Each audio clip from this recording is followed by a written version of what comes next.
Hello students, welcome back to my channel. कैसे हो आप सब? उम्मीद करती हूँ बेटा सभी अच्छे होंगे और अपना ख्याल भी रख रहे होंगे। तो बेटा आज हम करने जा रहे हैं अपनी वर्कशीट नंबर 30। 21 तारीख की है बेटा, हिंदी सब्जेक्ट की है। और इसमें आज हमारा जो टॉपिक रहेगा वो है संज्ञा, और 8th क्लास के बच्चों के लिए है। आज आपका हिंदी व्याकरण का टॉपिक स्टार्ट हो रहा है, संज्ञा किसे कहते हैं या संज्ञा क्या होती है।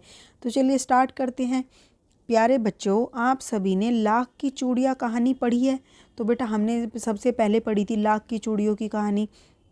इस कहानी का मुख्य पात्र कौन था? बदलू था, जो कि कहानी का मुख्य पात्र था। फिर बदलू एक व्यक्ति का नाम है, हिंदी भाषा के व्याकरण की दृष्टि से संज्ञा है। ठीक है, देखो हमने पढ़ा लाख की चूड़ियाँ। इस कहानी का मुख्य पात्र बदलू था, तो बदलू किसी व्यक्ति का नाम है। और हिंदी भाषा में व्याकरण की दृष्टि से कोई भी नाम क्या कहलाती है? संज्ञा। अतः हम जानते हैं कि कोई भी नाम, चाहे वह किसी वस्तु का हो, स्थान का हो, जाति का हो या फिर कोई भाव हो, इन सभी को हम व्याकरण की दृष्टि से संज्ञा कहते हैं। ठीक है, अब संज्ञा के भी 3 भेद होते हैं बेटा। ठीक है, तो कौन कौन सी होती है संज्ञा के 3 भेद? व्यक्तिवाचक, जातिवाचक और भाववाचक। ठीक है, तो व्यक्तिवाचक यानी कि व्यक्ति के नाम की बात हो रही है, कि जो मतलब कि शब्द हमें किसी व्यक्ति के बारे में कोई इन्फॉर्मेशन दे या जानकारी दे, तो वो क्या कहलाते हैं? व्यक्तिवाचक संज्ञा। जैसे सुमित नाम है किसी का, महात्मा गांधी नाम है, दिल्ली भी नाम है, भारत भी किसी देश का नाम है। ठीक है, तो अब देखो जाति, जो बेटा देखो व्यक्तिवाचक में क्या होता है? कोई भी वस्तु हो, स्थान हो, जाति हो। ठीक है, तो जिससे हमें किसी एक व्यक्ति के बारे में पता चलता है, किसी एक वस्तु के बारे में पता चलता है। ठीक है, तो वो व्यक्तिवाचक होती है। जातिवाचक में जब हमें एक से अधिक के बारे में पता चलता है, जैसे अब देखो पेंसिल बोल दो तो कौन सी पेंसिल, ये तो नहीं पता ना। तो हम पूरी पेंसिल की बात कर रहे हैं कि पेंसिल अच्छी होती हैं लिखने के लिए, या राइटिंग अच्छी करने के लिए पेंसिल अच्छी होती है, ये कहते हैं हम।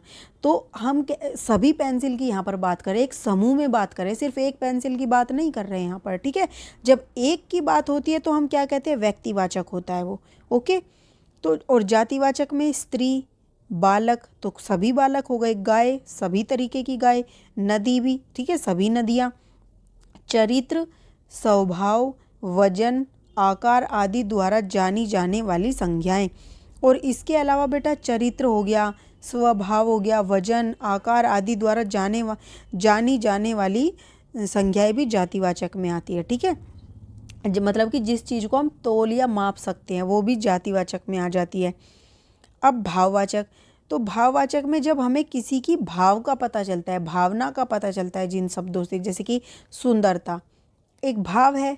ठीक है, नाजुक तो एक भाव है कि कोई चीज़ नाजुक है। प्रसन्नता, खुशी भी एक हमारा क्या है? एक भाव है। ठीक है, इमोशन जिसको बोल देते हैं।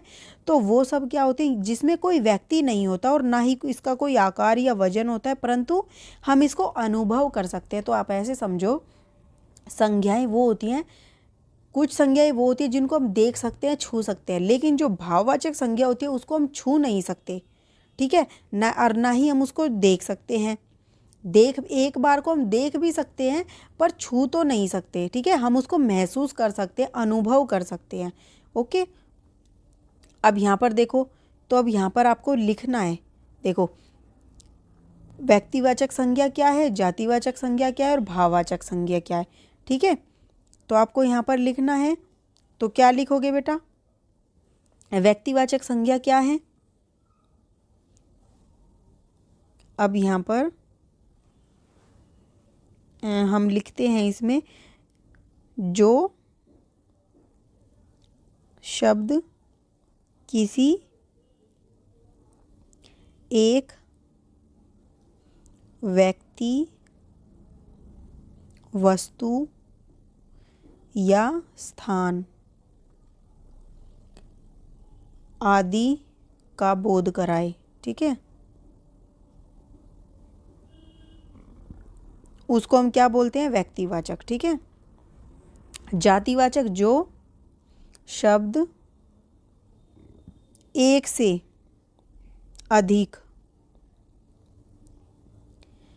वस्तु, व्यक्ति या स्थान ठीक है, स्थान, या फिर इसको लिख सकते हो अथवा, यहाँ पे अथवा किसी समूह या जाति का बोध कराए। वो जातिवाचक संज्ञा होती है। ठीक है, भाववाचक संज्ञा क्या होती है बेटा? जिससे क्या होता है, जो शब्द किसी के बारे में भाव को प्रकट करते हैं, भाव को या अर्थ को प्रकट करते हैं, प्रकट करते हैं, वो भाववाचक संज्ञा के अंदर आ जाते हैं। ठीक है, तो जो शब्द किसी एक व्यक्ति या वस्तु स्थान का बोध कराए, एक व्यक्ति का कराएं तो व्यक्तिवाचक, एक से अधिक का कराएं यानी कि किसी समूह की बात हो रही है या फिर किसी जाति की पूरी की बात हो रही तो जातिवाचक संज्ञा। भाववाचक, जो शब्द किसी के बारे में भाव बता, जो शब्द किसी के बारे में भाव को प्रकट करते, अर्थ को प्रकट करते कि हम कैसा अनुभव करते हैं, जो शब्द हमारे ये अनुभव को प्रकट करते हैं तो वो भाववाचक संज्ञा में आते हैं। ठीक है, अब बेटा देखो यहाँ पर क्या है, निम्नलिखित शब्दों संज्ञाओं के भेदों के अनुसार छांटकर उपयुक्त बादल में लिखिए। तो ये तो मैंने बेटा आपको एक्स्ट्रा बताया था अपनी तरफ से, आपको ऊपर के जो ये बादल है उनमें इनमें से छांटकर शब्दों को लिखना है।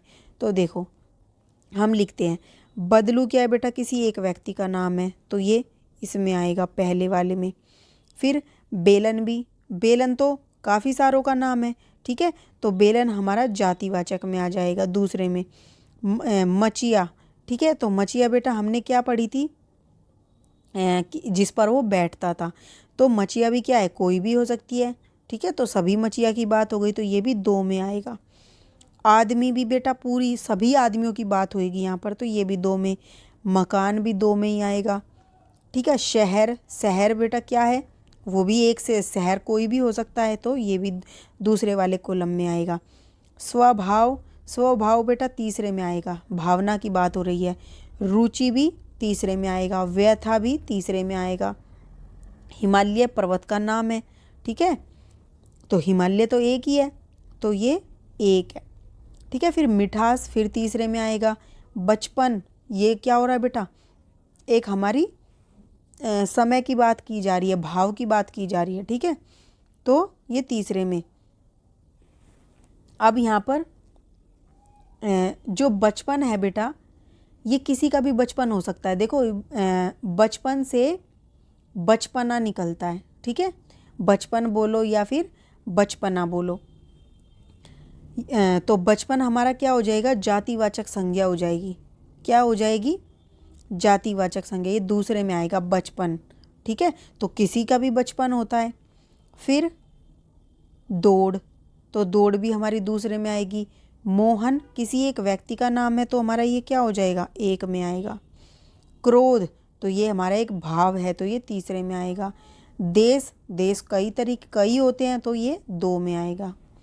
ठीक है, तो इस तरीके से आप ये छांट कर लिख दोगे और फिर भी आपको कोई डाउट हो इनमें तो आप पूछ सकते हो। ठीक है, फिर अब बेटा देखो अब यहाँ पर हमें क्या करना है। भारत एक विशाल देश है, संज्ञा छाटे, तो देखो भारत, तो भारत क्या है, एक संज्ञा है। भारत एक विशाल देश है तो देश भी क्या है, एक संज्ञा है। अब ये बताना चाहते हो कौन सी संज्ञा, तो ये भी बता सकते हो कि ये जातिवाचक है देश। ठीक है, और भारत क्या है, भारत तो एक ही है पूरी संसार में तो ये व्यक्तिवाचक हो जाएगा। ठीक है, तो इसको आप व्यक्तिवाचक लिख सकते हो। अब इनमें से भाववाचक संज्ञा को चुनना है। घृणा, लोहा, गंगा, बनारस, तो बनारस किसी स्थान का नाम है, गंगा एक नदी का नाम है, लोहे भी एक वस्तु का नाम है, लेकिन घृणा क्या है, एक भाव है, किसी से घृणा करना, तो ये हमारा क्या है, भाववाचक संज्ञा। ठीक है, ये थी बेटा आपकी आज की वर्कशीट। उम्मीद करती हूँ आपको समझ आई होगी। फिर भी कोई डाउट हो तो कमेंट बॉक्स में पूछ लेना। इस वीडियो में इतने ही, अपना नेक्स्ट टॉपिक जो हम अपनी नेक्स्ट वीडियो में करेंगे। तब तक के लिए ऐसे हंसते रहिए, मुस्कुराते रहिए, पढ़ते रहिए और आगे बढ़ते रहिए। Thank you.